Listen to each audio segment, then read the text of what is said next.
The Rainier Cup is sponsored by the Rainier Brewing Company. Already we have a problem. The whole set Miss Mazda went dead in the water right in front of the start-finish line and has restarted now. For a minute there I thought we were going to have a whole lot of problems as far as a hazard right on the starting track. Well, the hunting continues. And Tom DeEath is watching Chip from behind. Chip is watching Scott. Scott is looking at both of them from his rear view mirrors. In the meantime, the Winston Eagle is taking it down to the south turn where everybody will more than likely mill and join the Winston Eagle and Larry Lauterbach down that way. Seems that everybody likes to go to the south end of the course. Seems that way. Mike, when does Pietros have to get off the course? Pietros must trail if all of the 6 boats start, so she can come around and she has to stay behind them, Wayne, until they all cross the line. If anybody's dead at the 1-minute gun, of course, she can make a legal start. All right, Larry Lauterbach doing some cutting now through the infield and coming over to really get in back of the pack by an entire half a lap, but we still have now exactly a minute until the start. Now, Larry is actually not off position. He kind of likes to come on with a lot of throttle, Steve. Yes, he does. But you know, traditionally, everyone's been right around that first turn at the 1-minute gun. They're a little farther this time.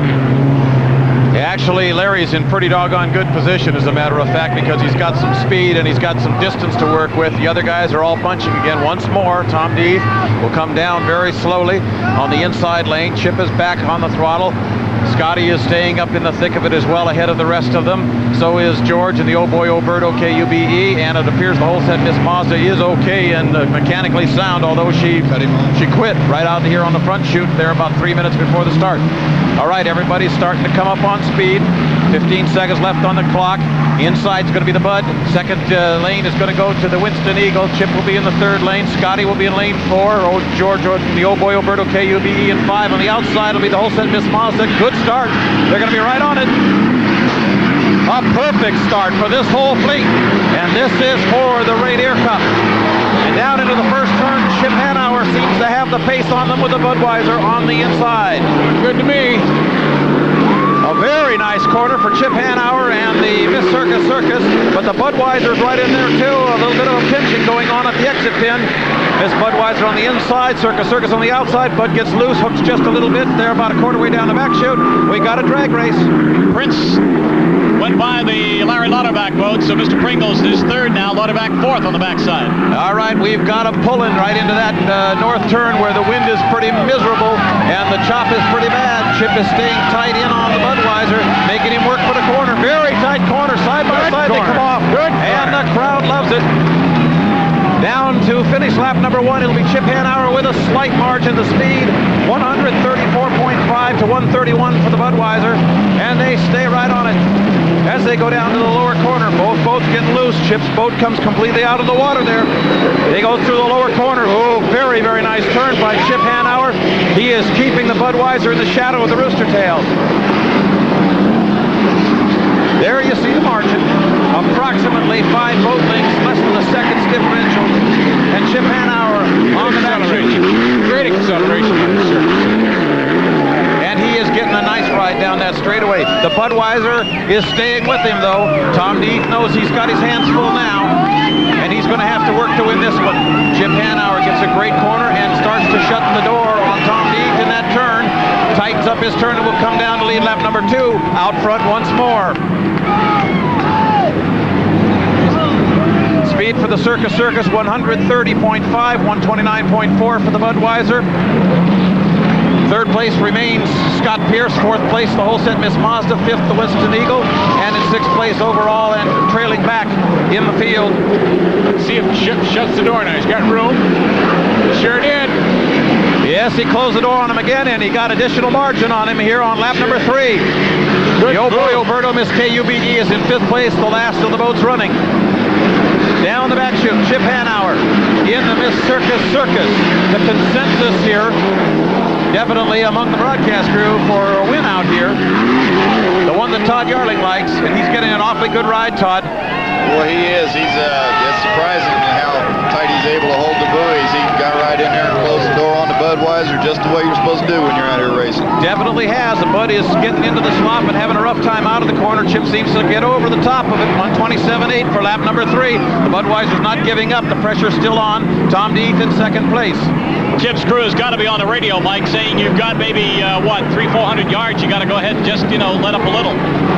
The Budweiser's got some kind of a problem. We see something with respect to the back end of it, the possibility we're looking at. It looked as though there was something on the side of the fairing as it came by here. Wasn't quite sure. But in the meantime, here's a battle. The Oh Boy Oberto KUBE is going after the Winston Eagle, which doesn't seem to have enough power to stay away from her. As they finish this lap at 106 for the Winston and 107 for the Bud.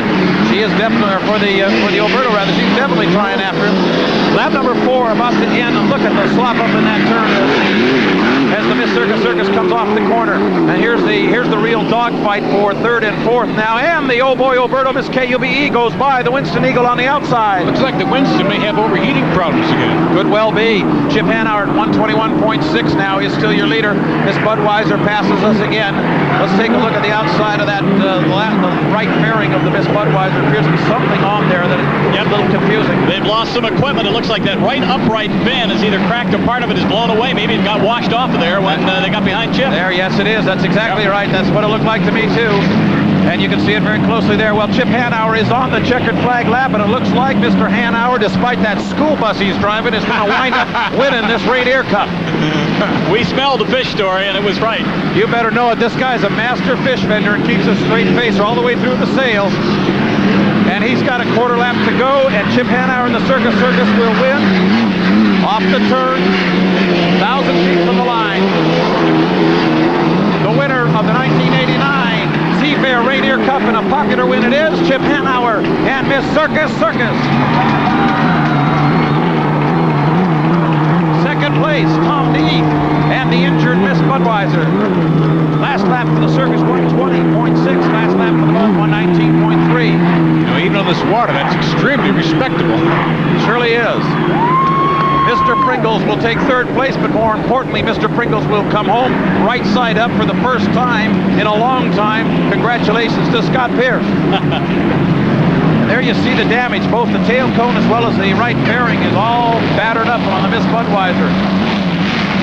4th place overall, Holset Miss Mazda, a fine performance for the Madison boys. 5th place overall in a boat that worked harder than anybody out here, Oh Boy Oberto KUBE and George Woods. And bringing up the rear, a boat that thought he'd do better out here, but one that was just lucky to make it into the final. And that is the Winston Eagle pounding on the slop as she comes down with Larry Lauterbach. Very obvious boats down on power. Todd Yarling sitting here next to me. Convincing win for Chip Hanauer. Boy, it was. The Circus really looked good. I noticed Budweiser and Tommy Dees noticed the rooster tail start falling on it about the 2nd lap, so apparently he had some mechanical problems as well as just aerodynamic problems. All right, what we're going to do is have one of our camera folks, and probably Steve or Ron, keep your eyes on Bernie Little. He may go running to the Unlimited Commission and say, hey, wait a minute, we got cut off in a turn, we got washed down, we had water thrown at us and it knocked our stabilizer away. I don't know. They may have something to say, or they may simply say they finished 2nd and they'll come back another day. Well, Tom DeEath had something to say as they passed the front chute here. He and Chip Hanauer side by side. He waved from the cockpit, just said, congratulations, Chip, nice boat race. All right. It's the way it should be, and we'll see if anybody has anything. In racing, there's a sign goes up on the board, inquiry, and of course in this racing, you have to go and protest to somebody. Whether that'll happen or not, we don't know. But we'll keep our eye on the Bud Pitt and Bernie and see what he has to say. But all eyes are on the Circus Pit right now as Chip Hanauer wins it, the Rainier Cup, with 2 more big ones to go. And of course, his race, that of course the Gold Cup, still to go. There's the damage. We saw it torn away. Warren, our floor director here in the pit with me, we're about 35 feet up over the pits. He noticed it first of all, and you can see it. All you're seeing is some tube metal there, and of course the stabilizer on that right-hand side, the upright's blown away. It's gone, sheared off. What would do that, Todd? A blast of water would do that? Oh yeah, definitely. A little bit of rooster tail will do it. I had a little bit of rooster tail on me, and it just tore the whole wing off. So there's a lot of pressure in those tails. Well, I'll tell you something. There's the Circus. They're going to take a little publicity run.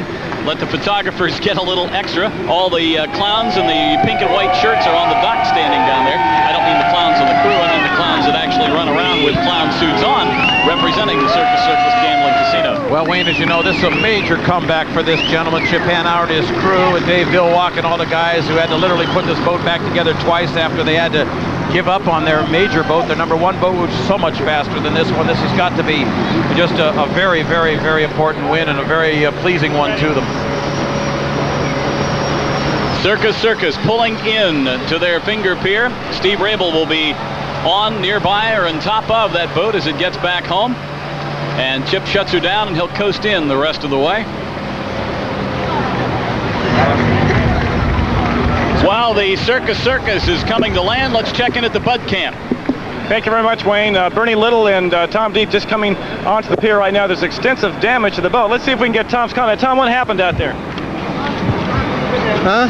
What happened out there? Well, the fans saw a great boat race, and Budweiser was involved in it, and we did the best we could. The damage to the boat, how did it occur, you know? That happened in the second corner up there, the first and second corner of the second lap. Chip just pinched me in really tight and put the fire out a little bit, and then I'm sure the water from his skid fin and his rooster tail did that to me. Fair race all the way, you think? Or? Well, that's officials have to call that. It's not my decision. All right, Bernie, what's your opinion about this race? I couldn't see what happened. It's just a wall of water, and it was a good race, and I'm sure the fans enjoyed it. Miss Budweiser will be back in a couple weeks. All right, Bernie Little and Tom DeEath, the second place finishers today, Wayne. Yo, Bernie Little and yo, Tom Deep. All right, nice going. Todd's sitting there laughing too, because you're never sure what's going to come out of Bernie's mouth. And this time he says, nice race. And of course, Tom says, what can I tell you? The officials will call it. Look at Chip. Look at this clowning at the Circus. He loves it.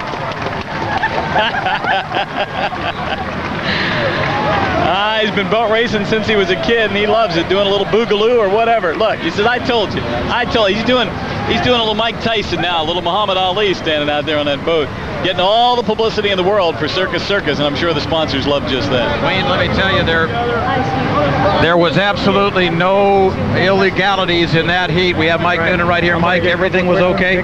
Oh, everything was great. There was the first 2 laps were just perfect racing with the 2 boats, Chip Leave and Tommy Elaine. Tommy was in there. There was an awful lot of water in turns 1 and 2 from our guy in the air, and he did leave him room there, and Tommy just kind of gets over a little bit, and there's a lot of water coming off that skid fin. You look at the distance out from the buoy line, there's a lot of room in there. At least 2.5 lanes. Plenty of room. It was a perfect race, and I haven't seen the first turn, but my referee, Paul McKee up there, said that that's what you call a picture-perfect first turn with 6 boats going through there. Everybody did a great job. It was a picture-perfect start as well, and this guy really handled his race boat today. That's correct. I called the start good just by visual on my own, just from experience, calling it by watching the clock, and I went back and watched the tape, and there was about 1 boat length back on the start. Chip was about 1 boat length back, so it was a perfect start, a perfect race, and a really perfect day. Okay, Mike Noonan, thank you very kindly, sir. No problem. That was plenty legal. No protest.